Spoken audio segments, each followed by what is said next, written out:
Salut,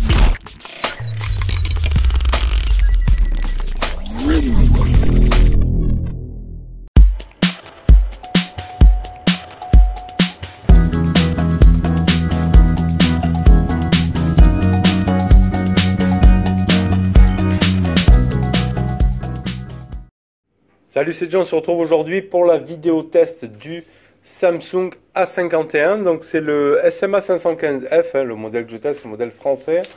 Donc on le retrouve ici en boutique, normalement dans les 359-369 euros. C'est un 4 Go de RAM, 128 Go de stockage, le modèle que je teste. Donc on va se refaire les lignes des caractéristiques ensemble.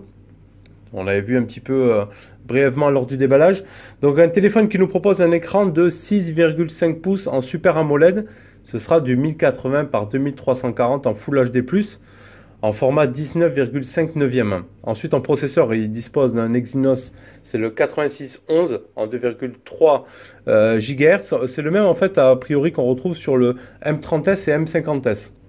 Voilà. Le GPU, c'est le Mali G72MP3. Il propose un capteur sous écran, sous la molette, donc on va le voir ensemble. Hein. Déjà au déballage, ça marchait pas top. Et là, je vais vous confirmer que franchement, pour moi, pour ma part, j'oublie quoi. Je préfère faire avec la reconnaissance faciale parce qu'il marche pas super bien. En frontal ici, on a un écran full screen. On se retrouve avec une caméra selfie de 32 mégapixels en ouverture 2.2. C'est une Samsung S5KG, la D1.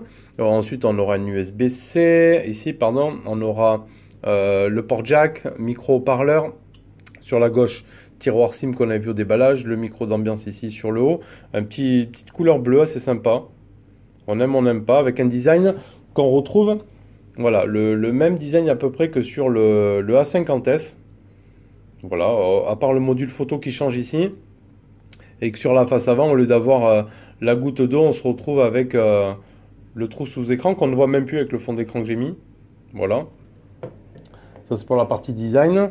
Donc sur l'arrière, on retrouve ici 4 modules photo, 4 appareils photo, un de 48 mégapixels, le standard, en ouverture 2.0, c'est du Samsung S5K GM2. Ensuite, on aura un grand angle en 12 mégapixels, ouverture 2.2. On va y retrouver aussi un capteur pour le portrait en 5 mégapixels 2.2, le macro en 5 mégapixels éventuellement, également pareil, en ouverture 2.4. Les bandes, ce sera du B1, B2, B3, B4, 5, 7, 8, 12, 13, 17, 20, 26, 28, 38, 40, 41, donc il sera pratiquement full band. De toute façon, on a la B20 et B28, hein, les principaux. Un Bluetooth 5.0, une grosse batterie, quand même dans un téléphone pas très épais, de 4000 mAh avec une charge rapide de 15 watts. Un poids de 172 grammes et des dimensions de 158,5 par 73,6 par 7,9. Donc il n'est pas super épais. Hop, je vais bouger un petit peu les lampes comme ça. On va voir un peu mieux quand je tourne ici. Voilà. Donc ce que je vous propose, on va d'abord se faire le déverrouillage. Chose qui, moi, j'ai trouvé est pas super top. Hein. Donc là, on est en reconnaissance faciale. Ça fonctionne bien. Donc on a le Horizon Display, on peut faire un double tap, hop, on peut y voir ici si je bouge pour pas qu'il capte ma tête, hop là, une petite ambiance ici, une petite LED, donc ici si je refais, hop, il me trouve directement. On va se faire l'empreinte ensemble parce que je l'ai fait au déballage, c'était pas faramineux, c'était très long, donc on m'a dit il faut prendre le temps, etc. Je l'ai refait et franchement j'y arrive pas. J'ai essayé avec les autres doigts, il a du mal. Hein. Vraiment, c'est pas un capteur d'empreinte super actif. Donc, on va le refaire ensemble. Voilà, donc, je pose mon doigt complètement. Donc là, 18%, on est bon. 27%. C'est toujours après arriver dans les 40% qui m'embêtent. Voilà, 41%. Votre doigt doit couvrir entièrement le capteur. Assurez-vous que le capteur d'empreinte est propre et sec et réessayez. Donc voilà, là, il me rebalance là. On va le refaire. L'écran est propre, il est sec, il n'y a pas de souci. Allez, on va refaire tranquillement. Pourtant, au début, mon doigt couvre bien le capteur. Hein. Voilà. Il veut pas. Il veut pas. Alors, peut-être après une resto d'usine, ça fonctionnera mieux. Mais bon, déjà, même quand il avait pris l'empreinte au déballage, après le lendemain, c'est bon, il m'a oublié. Hein. Donc, l'empreinte, j'ai oublié. franchement, pas vraiment convaincant et pas, on dirait, un capteur d'empreinte de première génération. C'est vraiment pas top top hein, à ce niveau-là. Par contre, la reconnaissance faciale marche bien. Voilà, moi c'est ce que j'ai remarqué moi.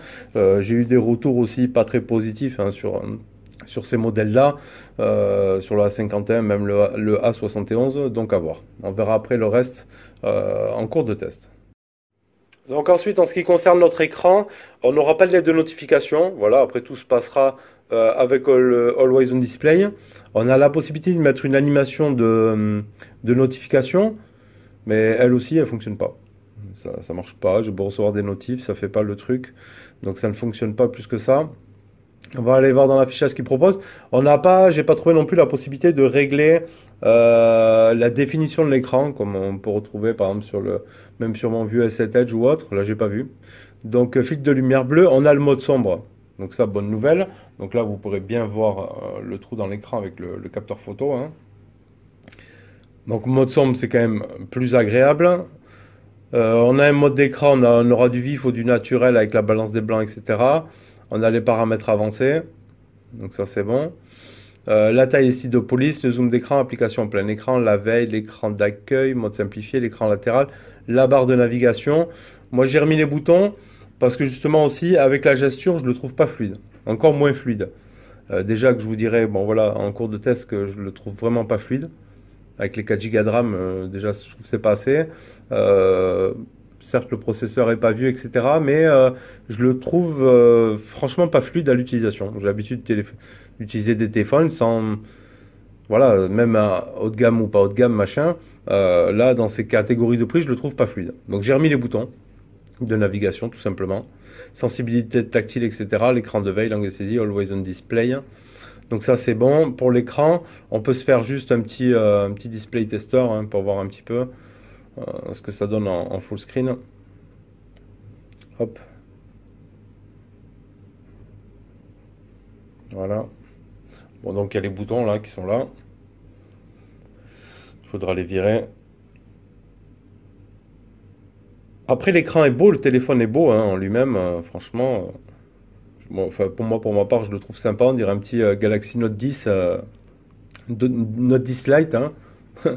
Franchement, c'est plutôt pas mal, juste sur ces points-là. Donc l'écran l'a vu, on va se regarder donc la version d'Android. On va aller dans à propos du téléphone, informations sur le logiciel. Donc on est sur la version One UI 2.0 et version d'Android 10. Donc jusque là c'est bon. J'ai une mise à jour, donc là on voit qu'on a, hop, on va repartir ici, le niveau de correctif de sécurité d'Android qui est au 1er décembre 2019. Donc il n'est pas super vieux, mais vous aurez les mises à jour OTA là-dessus, il n'y aura pas de souci. Est-ce qu'il y a des mises à jour? On va regarder en même temps.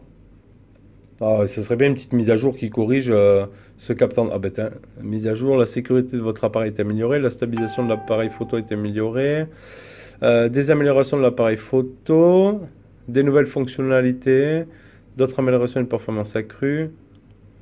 Bon, voilà, il ne parle pas du capteur d'empreinte, mais pourquoi pas. Niveau de correctif de sécurité 1er décembre, toujours pareil, 223 MO. Bon, allez, je lancerai la mise à jour. C'est toujours ça. Après, on retrouve quoi ici dans connexion? On aura le Wi-Fi, le Bluetooth, on a le NFC, juste là. Ça, c'est bon. L'utilisation des données, notification, affichage, on l'a vu. Fond d'écran, on a les thèmes, on a l'écran de verrouillage, on a les données biométriques pour le capteur d'empreinte, mais bon, je ne sais pas si vous êtes comme dans mon cas, pour ceux qui ont le A51, merci de me faire un retour, à savoir si votre capteur d'empreinte marche ou s'il faut que je change mon pouce, hein. Je pense pas. On a le bien-être numérique, etc. La maintenance de l'appareil, les gestions globales, donc ce sera la langue saisie, date et heure et réinitialisation, voilà, à propos du téléphone, etc. ROM simple, One UI, j'aime bien quand même, hein. Franchement, je trouve qu'ils se sont bien améliorés, et j'aime bien l'interface, je la trouve sympa de One UI, franchement. Sur ce point-là, Samsung, c'est très très bien. Franchement, il n'y a pas de souci. Donc, mise à jour OTA, vous aurez. Ça, il n'y a pas de problème. Bon, le Play Store, il est certifié, bien entendu. Donc, maintenant, on va regarder tout simplement le score en tout. Je voulais partager sur Facebook. Hein. Donc, un score comme ils l'ont annoncé, hein, 182 000 points. Voilà, bon score hein, pour le téléphone. Pas de problème. Donc, l'Exynos 9611, ça c'est bon. On va se faire le multitouche. Je vais le mettre là. Hop, ici. Donc on aura bien un 10 points. Sur ça, c'est bon. Pas de souci pour le multitouche. Ça fonctionne. La densité en pixels du 420 dpi, du 407 ppi ici. Donc ça, c'est bon. Et on va se lancer maintenant directement en jeu. On va voir un petit peu comment il réagit. Une petite parenthèse, tant que le jeu il charge, pas de coque silicone hein, fournie avec le téléphone, vous l'avez vu au déballage. J'ai acheté une coque moi sur eBay, vite fait, standard, quand même, logoté ici, hop là, A51, voilà qui va parfaitement, mais une coque silicone basique, mais au moins ça protégera le téléphone, hop là, sans problème, et à savoir qu'elle n'est pas fournie avec. Alors peut-être sur les modèles d'Inde ou de Chine, peut-être elle y sera. Allez, on va aller dans paramètres, on va aller dans graphisme, donc hop, Ultra HD, non, on pourra mettre de l'HDR, on va se mettre, bon, on va se mettre en classique, hein, parce que là, je le sens pas, on va voir ce que ça donne, accès au match, on va se mettre un petit peu de son, bon, on est sur du son mono, hein, ça on le verra après aussi, quand on sera dans la phase test de la musique. Bon, allez, on va laisser lancer le jeu et on se reprend sur.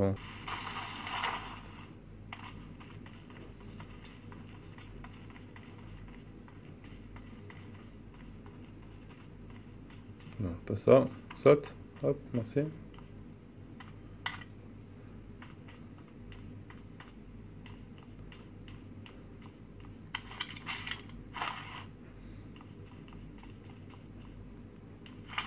Fichier par balle. Allez.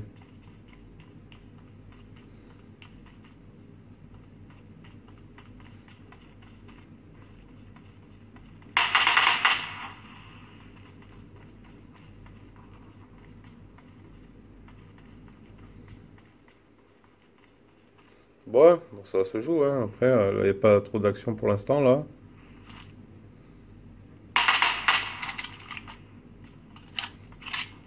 Je tire un peu dans le vent tout seul.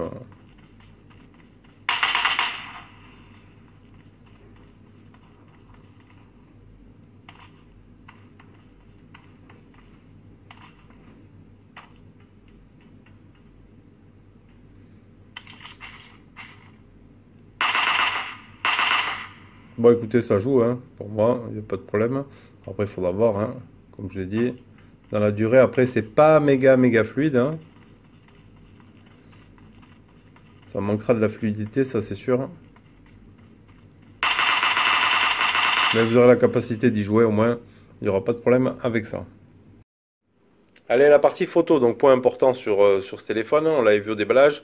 Donc ici, on y retrouve en haut toutes les petites caractéristiques. Donc ici, on aura directement les paramètres, avec l'optimisateur de scène, en fait, c'est l'intelligence artificielle, l'hydrocadrage, etc., les filigrammes, la résolution de la caméra arrière.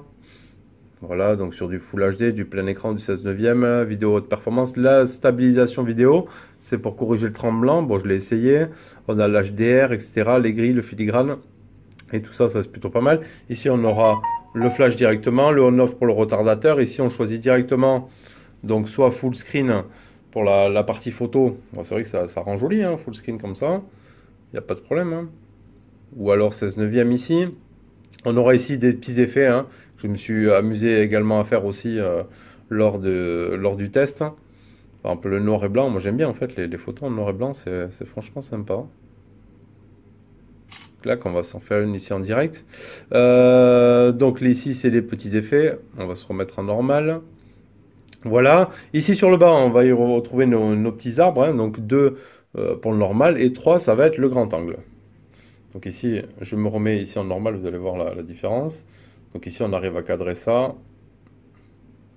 En grand angle, on a quand même un très bon recul. Donc là, je vais prendre une photo également. Ensuite, on aura le mode portrait, hein, avec la possibilité de flouter ou pas. Le mode vidéo, ici, on aura l'anti-tremblement ici que j'ai activé. Dans les paramètres, la résolution de la vidéo. Donc, on pourra faire du UHD, du Full HD ou de l'HD, simplement. La stabilisation vidéo, ça on l'a vu. Et après dans plus, hop là, on aura donc le mode super ralenti. Donc si on regarde les paramètres du super ralenti,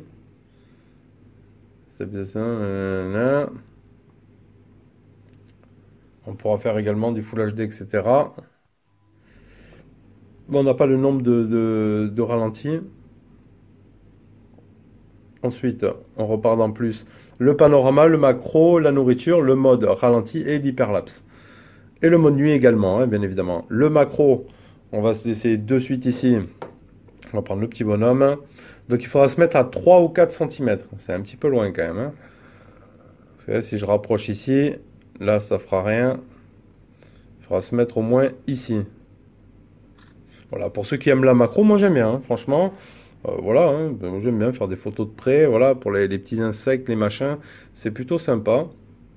Donc voilà les options ici de l'appareil photo. Et je vais vous mettre en suivant donc photos et vidéos prises avec ce A51.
Allez, ensuite, les qualités des communications. Bon, ici en haut-parleur et en micro, j'ai rien eu à signaler, donc j'entends bien, on m'entend bien.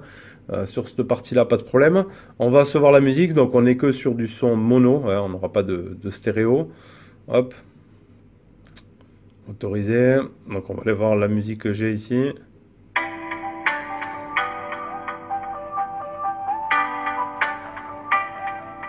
On aura quand même ici le Dolby Atmos, mais qui ne marchera que... Le Dolby Atmos qui ne fonctionnera que avec un casque, hein, ou Bluetooth. On a quand même le petit équaliseur ici qui va bien. L'Adapt Sound, ça c'est pour, si vous voulez enregistrer, des paramètres pour les moins de 30 ans, plus de 30 ans, etc. Régler les sons et tout.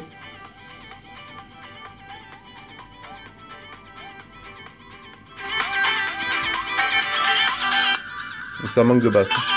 On peut aller...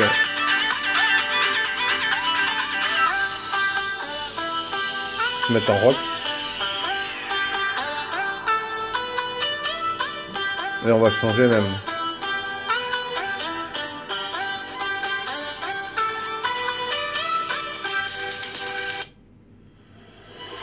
On va se mettre ça un petit peu. Ça s'envoie un peu vite.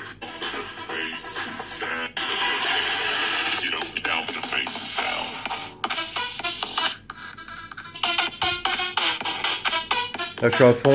C'est pas...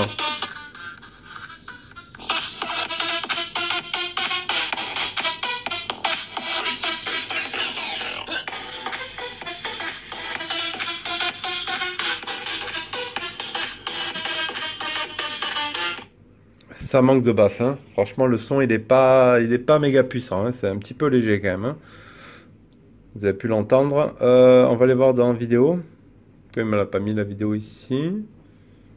Attends, je l'ai mis sur le téléphone, donc elle va être peut-être... On va la retrouver ici. Là, je sais pas pourquoi elle n'est pas dans le dossier vidéo. Je l'ai mis dans lecture vidéo ici. Regardez. Le format ici est tiré. Ajusté à l'écran.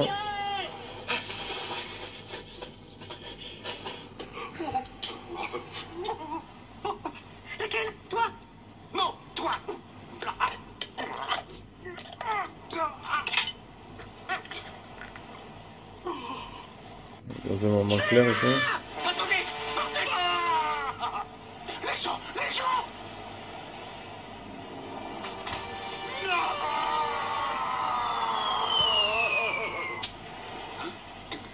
Après le trou à l'écran, vous avez vu, c'est pas super gênant. Franchement, on s'y habitue. Là, vous avez vu, en plus j'ai mis un fond d'écran hop, qui tombe pile poil sur le truc, on le voit même pas. Dans les paramètres, avec le temp-som, on le voit quasiment pas. Donc voilà, on arrive à faire des petits camouflages comme ça, mais sinon après, à l'utilisation, c'est pas méga gênant non plus. Voilà, c'était juste la petite parenthèse pour ce selfie. Sinon, l'écran est quand même assez full screen. Ça, c'est un bon point, c'est plutôt pas mal là-dessus. Ensuite, en ce qui concerne bon, le réseau, on a vu, on a full band. Là, la Wi-Fi, on est à fond. Donc là-dessus, on est relativement pas mal. On va repartir dans galerie, on va aller se faire, je vais vous montrer comme ça l'autonomie, une bonne autonomie quand même. Donc première journée, capture à 20 heures, utilisé 46% en 12 heures, il me restait 54%, donc une vie de batterie de 1 jour et 7,7 heures, c'est plutôt pas mal. Hop, donc batterie de 4000, voilà, après j'ai refait sur une autre journée, fini à 18h15, j'avais utilisé que 34% en 10 heures, il me restait 66%. Le soir. Franchement, on peut tirer les